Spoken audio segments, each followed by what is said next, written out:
Maybe you've spent the last few months becoming an expert in personality typology and the four-letter codes, only to find yourself more confused than when you started. It all began with a simple personality test that you found online. And the results were kind of okay, so you did the test again and tried to be a little more honest and direct. Then you got a different result, which was unhelpful and actually matched you even worse than the first one. Or maybe it was just as confusing. So you headed online, and the rabbit hole began. I went down that exact same journey. Basically, I started off taking this personality test called the 16 Personalities, and anybody who's been in this space long enough knows that that is a red flag. Your alarms should be going off right now. Because, well, you check out the forums and Reddit and you find out, well, hey, the 16 Personalities test is not an MBTI test. It's not a four-letter code test. It's not a real personality typology test at all. It's actually based off of the Big Five. Oh, I've been taking the wrong test. So you take the right test and you get a third result. So now you're even more confused than before, and the results again kind of match but kind of don't. Something seems off. I went down this rabbit hole, and, well, basically, I found that not only was the initial situation troublesome, the tests themselves, and the community admits that there are issues with this test, all of them, and it tends to be that even the enthusiasts who are trying to make true tests based off of the cognitive functions, everybody's got an intuition bias, as opposed to a sensing bias.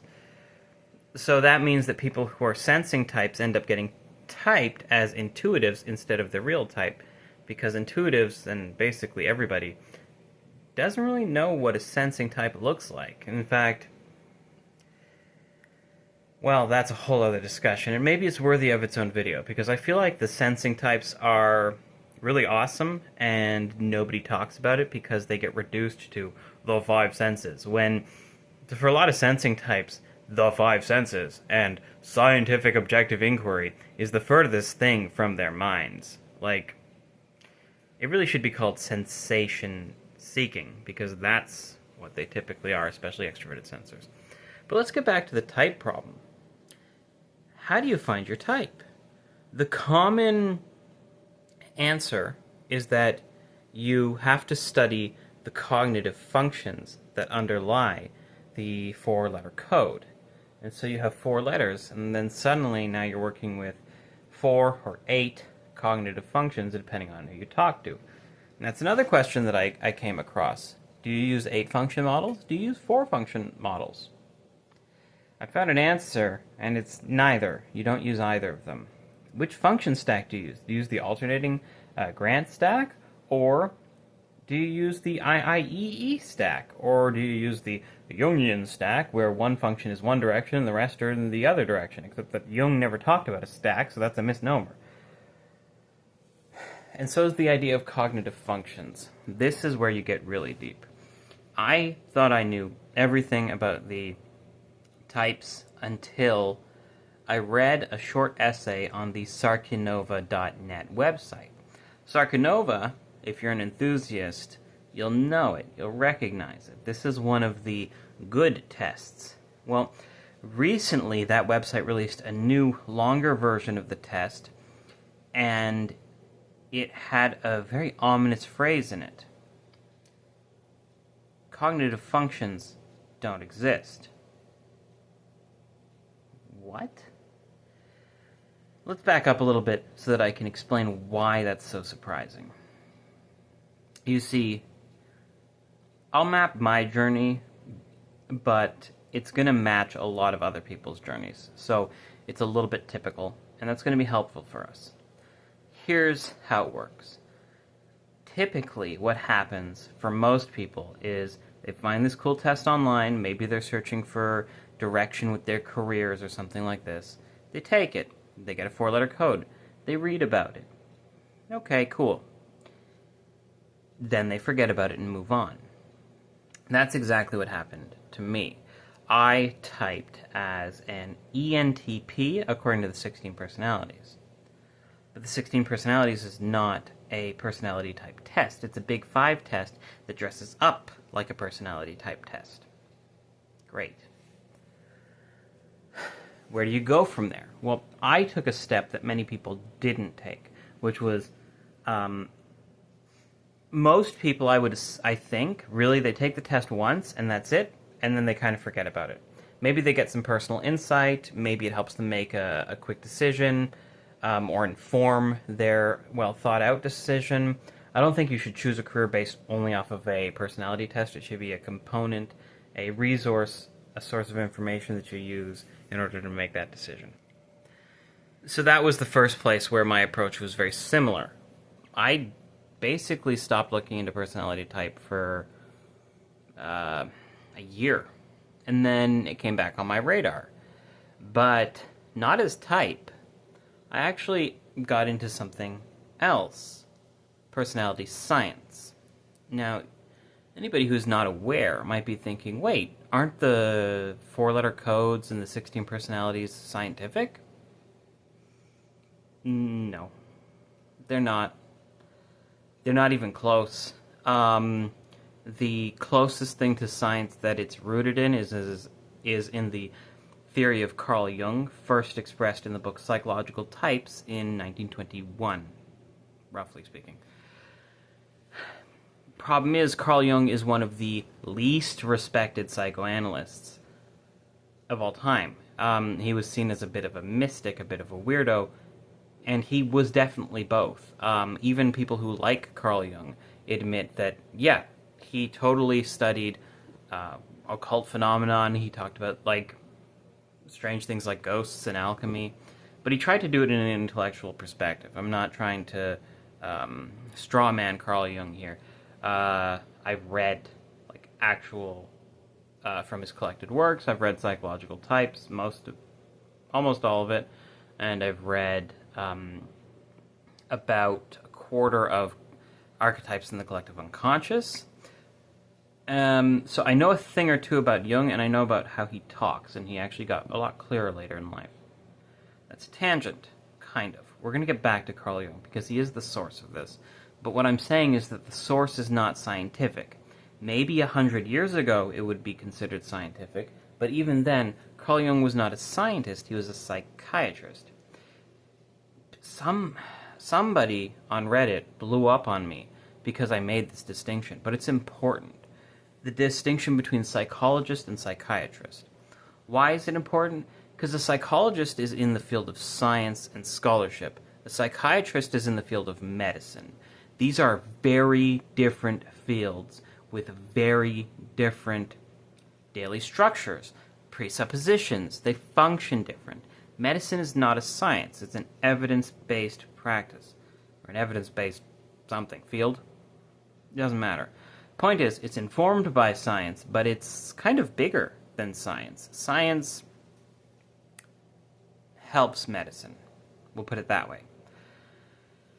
So, Carl Jung was not a scientist, and he didn't talk like one. He was, however, a scholar. And as a fellow scholar, I was able to follow along with the arguments and even the resources and sources he was citing in his work, which is helpful. A lot of people, if they read Psychological Types, don't get all the references. Who is Schiller? I didn't know that. But there were other things that I did get. I did get the difference between the Apollonian and the Dionysian. What did I just say? Those are Greek. And yes, they are named after, Greek mythical figures, but he's referring to a way of thinking. And the only reason I'm familiar with this dichotomy is through reading the work of Dr. Camille Paglia, which I've only read a few essays. But the point is, she talks about the chthonic and the Apollonian. And so I was like, oh, okay. Apollonian, Dionysian. Dionysus isn't exactly chthonic, but he is.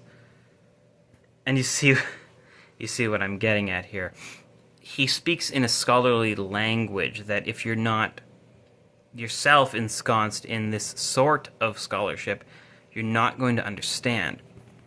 When he talked about Tertullian and Origen, for example, I knew about that because of my studies in comparative religion. Your average person does not know that Tertullian was not a great arguer and that Origen was low-key a genius. So, that's one thing. Jung was not a scientist. He was a scholar, he was a psychiatrist, but he was these things 100 years ago.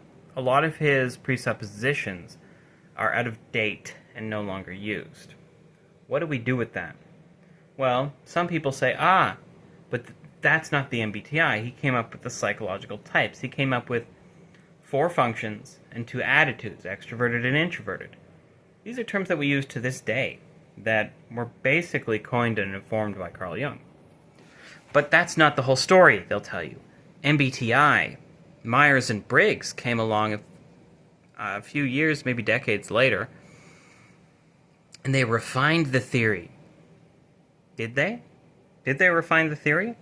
What were their qualifications? Were they scientists? That would be great if actual scientists took, something objective like statistics and actually mapped out these types. That would be awesome. I'm so excited to learn about that.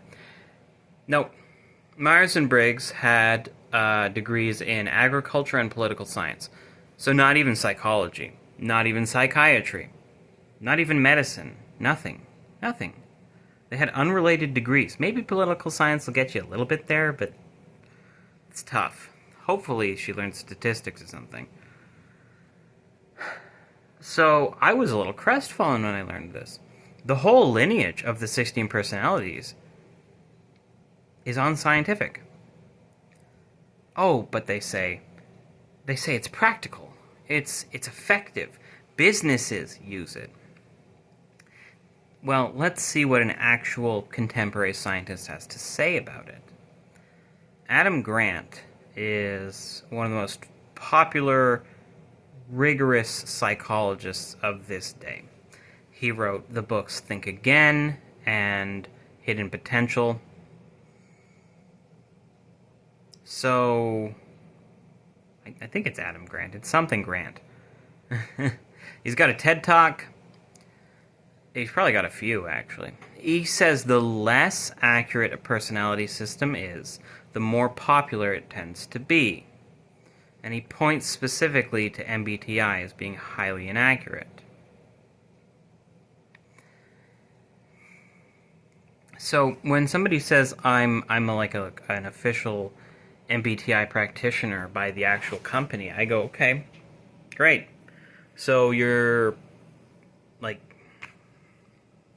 okay. It's not very helpful because MBTI, Myers and Briggs, were about as qualified to talk about personality as I am. I have an unrelated degree in English literature, except that I actually took 2-ish psychology courses, so maybe I know more about psychology. And that's where my journey diverges a little bit from most people. What happens for most people is they take the test, they either go on their merry way, that's probably most people, but we'll talk about enthusiasts and hobbyists. If you're an enthusiast, if you're super interested in personality type, then you do your research. You find out your test results aren't super accurate. Okay, you take the test again, you get a different result, you're even more confused. You read the descriptions, they don't make sense to you. You go online and you check out forums and Reddit, the bastion of knowledge. And Redditors will tell you, oh, you got to check out the cognitive functions. The 4-letter code is just like an expression assigned to what's hiding underneath, which is of cognitive functions. Okay, I spent years looking into the cognitive functions, and I got nowhere. I got so confused. I typed myself, so if you recall, I started off as an ENTP, but that's a Big 5 test, so I don't really know what to do with that information. When I started doing functions-based tests, I got INTJ. Maybe I talk like an INTJ. Great. After my marriage, I started testing as ENFP. That's a completely different type. It's not exactly an opposite, but it's very different. Like, the first function is opposite. So how could I be testing as the opposite? And I used to also, way back, Am I INTJ or INTP? I don't think I'm INTP. They tend to be a little more friendly, a little more approachable than INTJ. There's an interesting statement that the INTP is the warmest robot and the INTJ is the coldest human. It's a little bit of a metaphor, but it's an interesting comparison. But I started wondering, am I? What's going on here? And it wasn't until, I thought I had it down. And my theory was basically Carl Jung has the most reliable approach, even though he was a bit strange. He still had that clinical experience that he based his theory off of, that Myers and Briggs and pretty much everybody who came after him did not have. There's no clinicians who worked on this theory, and no scientists that I'm aware of that got big anyway, who work on these theories. So Jung had to have it right. And Jung's theory basically gave you one function. 1 out of 8. Out of 4, actually. And then you used your attitude. So there were actually 2 different systems functioning here. Whereas MBTI and the cognitive functions don't have that. And this confused the crap out of me, right? I looked at this Sarkonova test to take us back to the beginning. And I found, hey, what are you talking about? The cognitive functions don't exist. That's the basis of the theory. That's Carl Jung's theory, etc., etc. And so there was this pretty big blog article on the website that sentence linked to, and I clicked it. Okay. I I threw it in a browser that had text to speech, and I listened to the whole thing. And basically, it tracked the history of the concept of cognitive functions, briefly talking about Jung, really talking about Myers and Briggs, and how they kind of lost track of the functions and even redefined them. So the description of the functions that MBTI uses don't actually match with Carl Jung's, which means we've started a game of broken telephone. And the telephone message gets more and more broken with each person who interacts with it. And basically, it ended up becoming this thing about function stacks and everybody arguing about what direction the third function pointed. And if you go back and read Jung, there's no function stack. You as a person are either extroverted or introverted in the way that you interpret information from the world. It's not done on a function-by-function basis.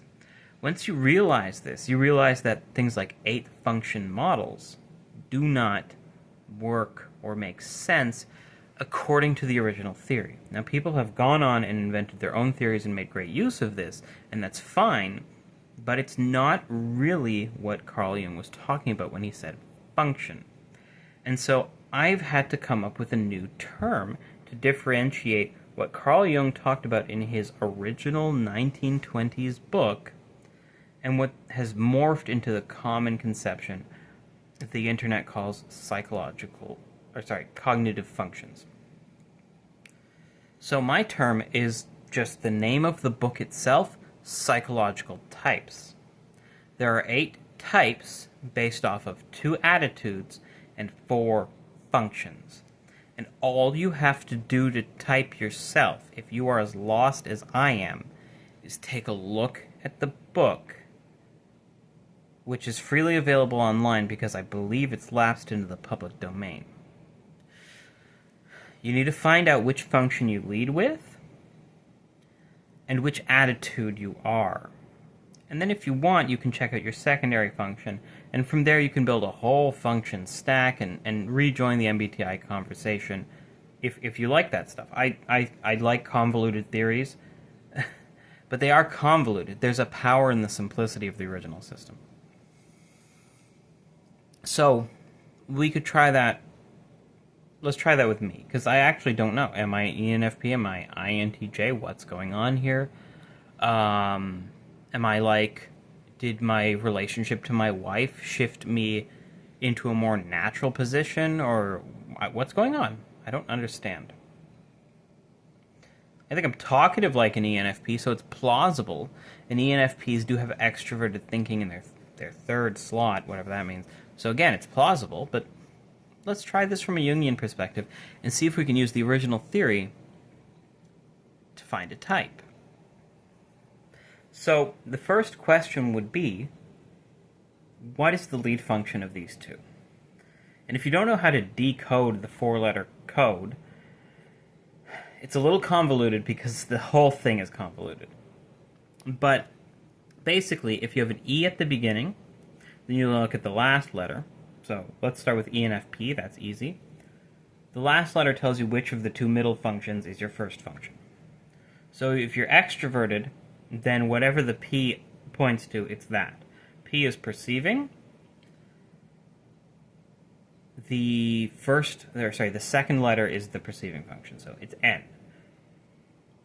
I know this is complicated, but you're better off. What I did for the first year is I just Googled cognitive function stacks, got a picture that showed all 16.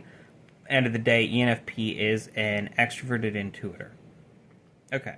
Their second function, according to that model, is introverted feeling. Fine. What about INTJ? They're very different. They don't even all the letters are different except one.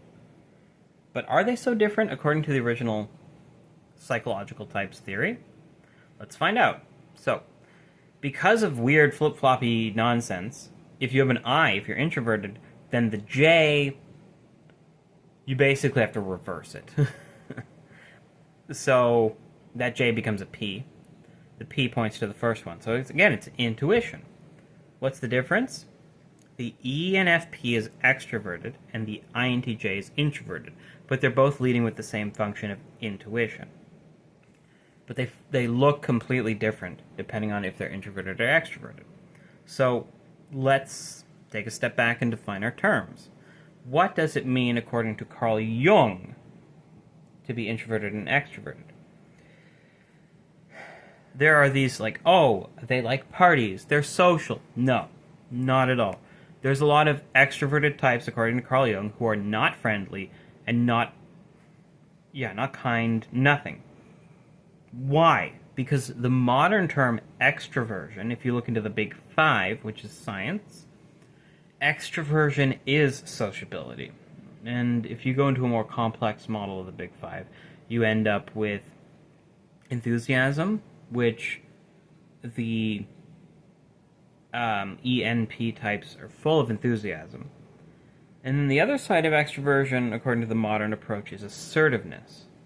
This gets forgotten and ignored in the discussion of cognitive functions and MBTI and the 16 personalities and the four-letter codes. Extroverts could be not enthusiastic, not friendly, because that's agreeableness.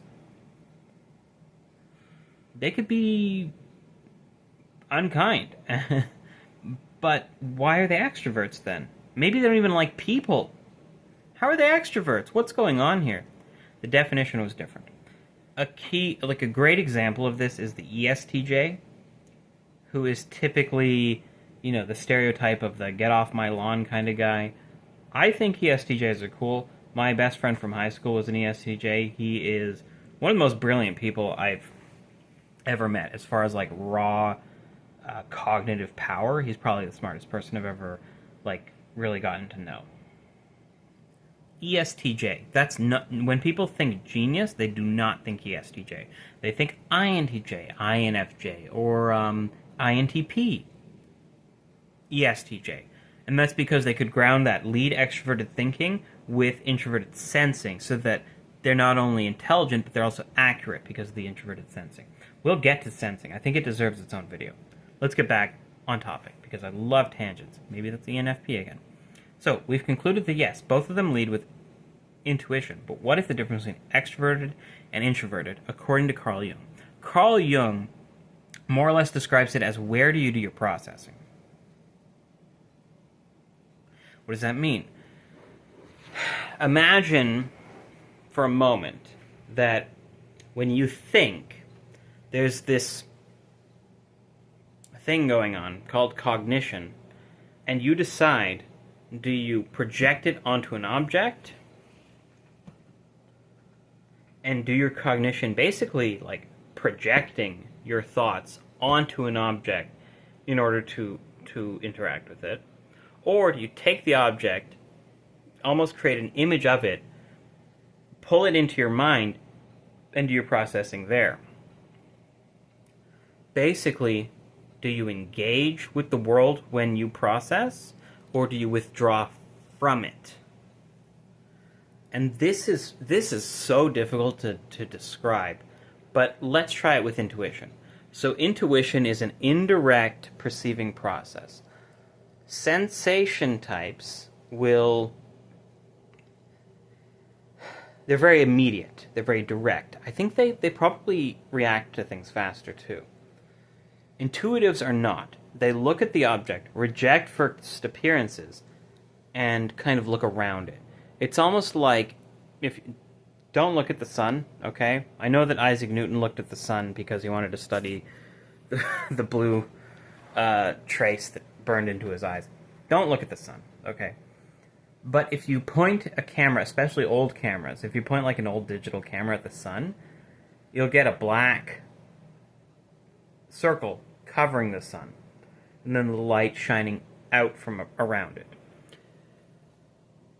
That's how I imagine intuition. You don't look at the actual light, the actual thing you're perceiving. You look around it. So it's indirect. You'll find that intuitive types tend to be a little more detached, whereas sensing types can be very direct. And that's a benefit of sensing types. They can be very practical. But it's not because they're going off of the five senses. It's because, here's the secret to sensing types. They get a thrill off of sensational experiences. This is why sensing types are like downhill skiers or skateboarders or athletes. And then the introvert, that's extroverted sensing. So like superheroes, action heroes, thriller heroes. And the introverted sensing takes those experiences and they catalog, and when they have a new experience, they can compare it. And this lets them be accurate, consistent, and this experience of comparing to the previous that happens kind of almost on an intuitive, perceptual, aesthetic level is why this type enjoys doing something similar over and over and over again.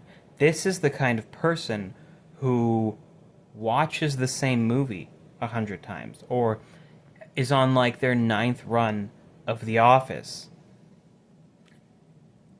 Why?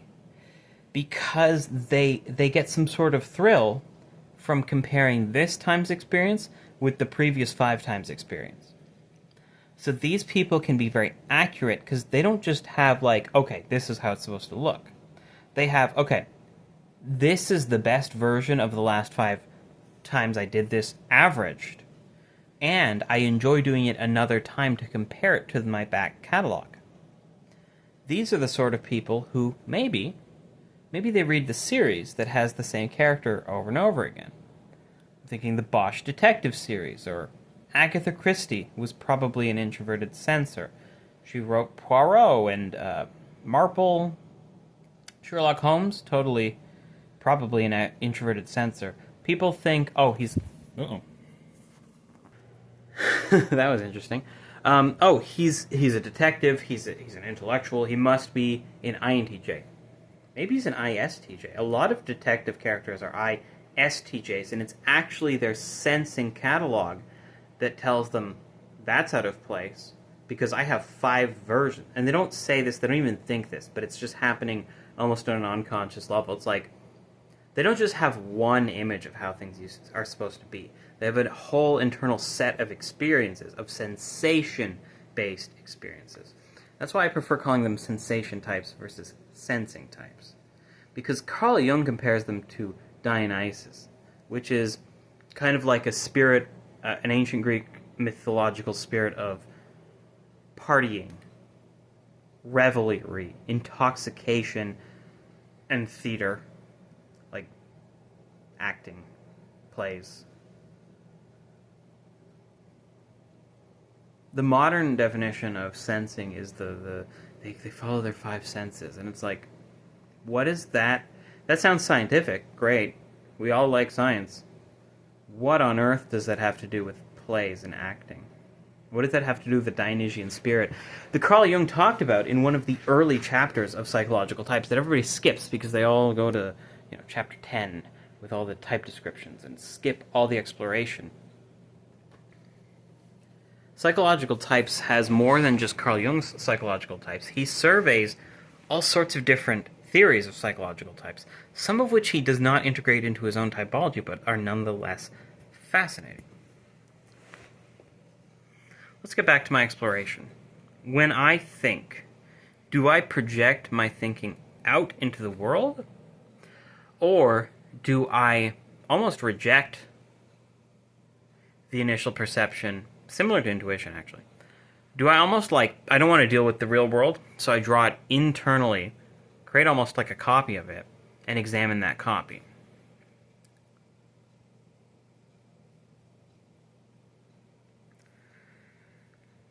Jung said that introverted intuition was one of the most difficult functions to describe because it was the perception, because it's a perceiving function, it was the perception of unconscious materials.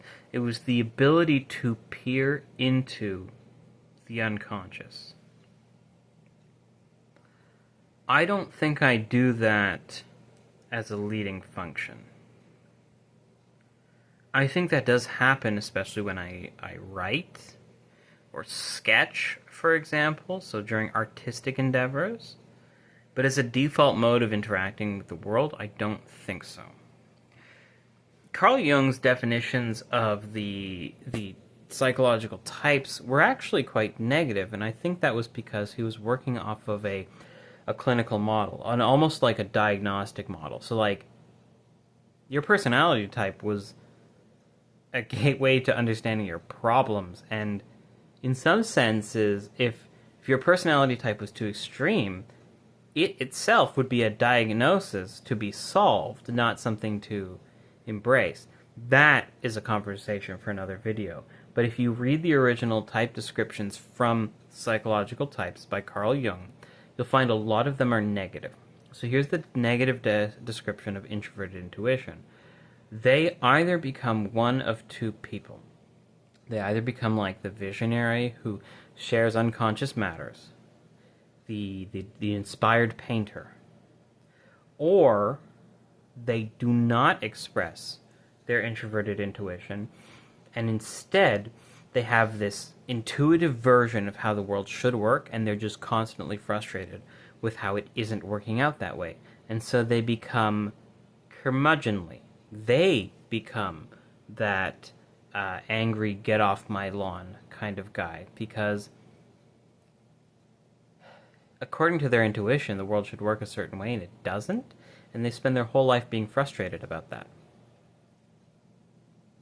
That is not the romantic mystic genius that we've been fed with the profiles of the INTJ and the INFJ, both of which are introverted intuitives. INJs.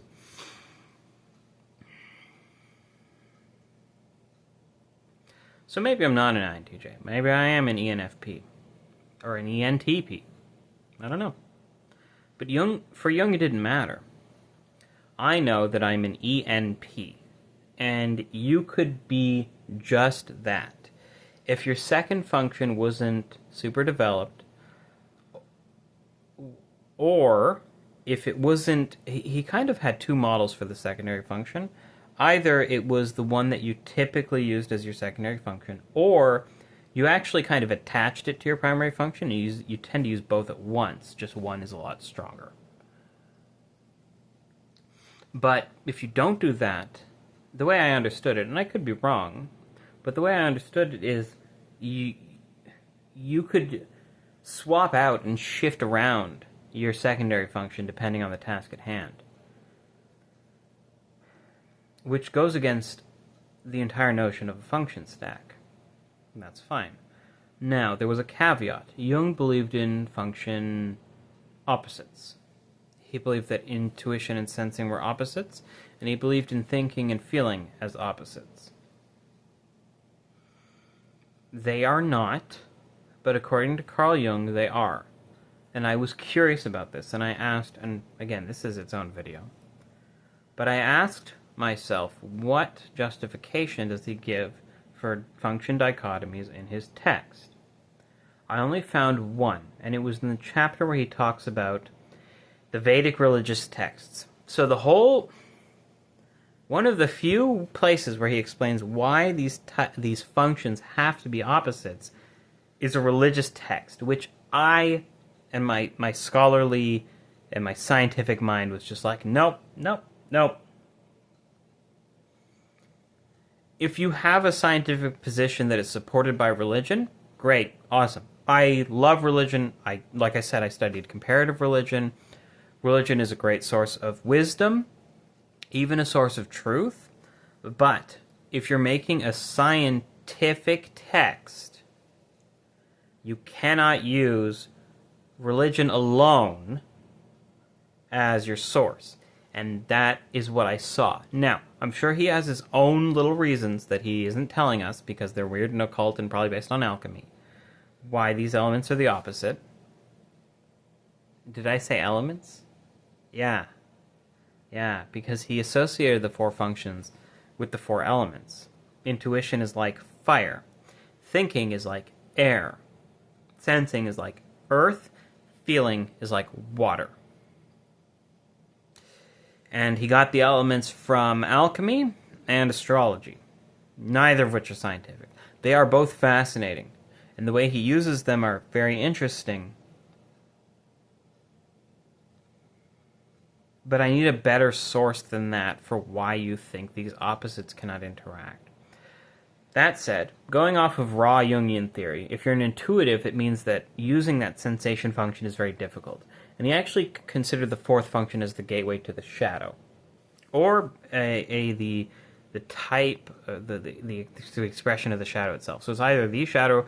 I prefer considering it the gateway to the shadow, because when it came to Carl Jung, personality type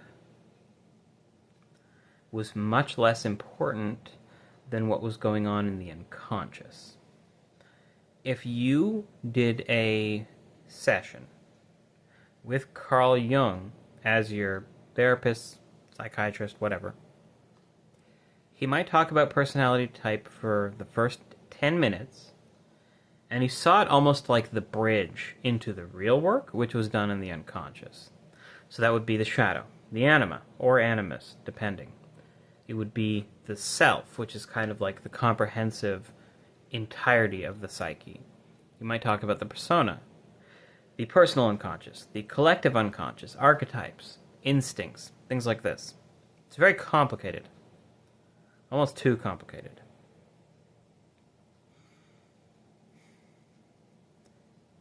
This was supposed to be a 20-minute video. It's supposed to map on my journey, tell you how to type yourself. I don't know if I accomplished that, but I'm going to upload this anyway, since these are my early videos. I can kind of say whatever I want, confuse the crap out of the algorithm, and correct it later. But hopefully you're seeing one of the main pillars of my YouTube channel and website, which is personality, and not taking anything in personality for granted. I spent over a year, maybe 2 years, yeah, two years at least, studying the Big Five. The Big Five is scientific. The Big Five works. You almost never mistype with the Big Five because it's so straightforward and accurate that you can hear about the Big Five, type yourself, and it'll be accurate to what you do in a test. And the accurate tests are roughly 250 to 300 questions long. If you're ever doing a test, the longer it is, the more accurate it is, because it can use the extra questions to weed out noise and mistakes. That's why the new Sarkanova.net test is intriguing, because even though it basically doesn't believe in MBTI or cognitive functions at all, it actually gives a decent spread of the functions and the personality types. So I'm hoping that this video presented you with a lot of questions, and I'd like you to ask them below so that I can address them. The other thing that this YouTube channel and business is about is literature and reading. Literary analysis.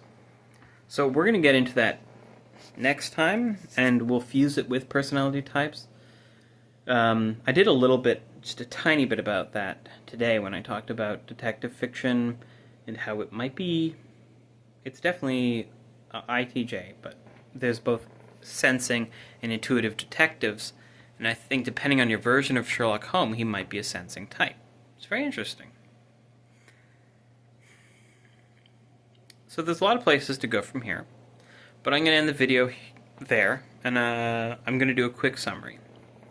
Basically, there is sort of this typical journey that personality enthusiasts go through, and it begins typically with a test, retesting, finding a new test, and seeing that either the results don't fit, or you keep getting different results, and that's confusing. So I used to get INTP, INTJ. Those have complete opposite function stacks. It's not helpful. It's weird. Then you learn about cognitive functions, usually from online chat places like Reddit. And so you look into the cognitive functions. And you feel like, okay, finally, I found the underlying structure. And I'm going to be able to understand this. I'm going to be able to understand my personality type. And maybe you get really into something super function-based, or go off into socionics, which that's one thing I have not gone into. I'm like, this is complicated enough. I don't need to add another system. But maybe they're doing good stuff over there. I don't know. But eventually the functions themselves start to be confusing. And you have weird, incorrect, really incorrect descriptions of functions. Like describing sensing as to do with the five senses. It's not about the five senses only. It's about getting that reaction. It's a sensation-seeking function, not just I'm a scientist interested in the five senses empiricism function. It doesn't work. These are the adventurers, and somehow they're underrepresented because everybody has to be an intuitive? No. The functions don't make sense. So maybe you go back and you read Carl Jung's original psychological types, but good luck with that. If you're not a professional who goes into the field and has patience, you might not know what he's talking about. If you're not a scholar, which that was my benefit, you might not know what he's talking about if you read the earlier chapters. Some people only read chapter 10, which you can do, but then you don't know how Carl Jung thinks. And Carl Jung thinks weird. So the benefit of reading the whole book is that you get to understand where he's coming from and how he uses language, because he also uses language weird. He'll say a word like intuition that we already have a definition for in our head and in popular society, but he uses it in his own version of the term. Same with extrovert, introvert. He's not talking about what we talk about with extroverts, introverts. I went over that. He's not talking about sociability. He's talking about where do you do your thinking and your processing, which is weird. Nobody talks like that. I don't think that that's how the brain works. But it's how it works according to Carl Jung, and maybe on some subjective level. It's how it works. I don't know. Then I was going to talk about the original theory and how it's useful for typing. He really talks about extremes when he describes the different types at the end of the book, in that chapter 10. And because he talks about the extremes, you can say, okay, I'm like a 7 out of 10 on that scale. And so maybe that's me. And if you thought you were a thinking type, and you read the thinking type and you're like, I have no idea what's going on here. And then you read the feeling type and you're like, I guess I kind of relate to that. That helps. Because when things are said in an even middle of the road way, they can apply to almost anything. But when they're said in the extreme, it's then you know, okay, that is not me. Or that is me. The other tip is that, even according to Carl Jung's original theories, you can refine or even find your type based off of your weakness. Whatever your fourth function is, or whatever your weakest function is, Carl Jung called it the inferior function or even the shadow function. Whatever your weakness is, whatever part of you comes out when you're extremely stressed, that's a good way to type yourself, because your type is going to be the opposite of that. So, when I thought I was an INTJ, I heard from a YouTuber that INTJs, when they're really stressed, they go into that grip, whatever that means. Good luck finding out the origin of that term. Somebody just made it up. But, you go into the grip, or the shadow function activates and kind of takes over, maybe to compensate. And so INTJs will sort of binge. They'll buy a whole pizza and eat the whole thing. And I do that. I have binges of, I am definitely, we built this city on pop and chips kind of guy. So that could point to the use of extroverted sensation, because that is actual extroverted sensation. That is the sensation-seeking part that I keep saying is missing from typical descriptions. So, there you go. That's another way. Check out the descriptions. See what you're not. See what you are. See what you are under stress. And remember that Carl Jung uses language in a very strange way. So become accustomed to that, or at least become aware of that if you're going to read his text. That's it for now. This is way longer than I wanted it to be, but once again, that's fine. Thank you for watching. I hope this was informative. Please put your questions below. I want to know which direction to take my next personality-based videos in. And from here on out, I'm going to probably focus on something more literary focused until I get some questions or some other directions.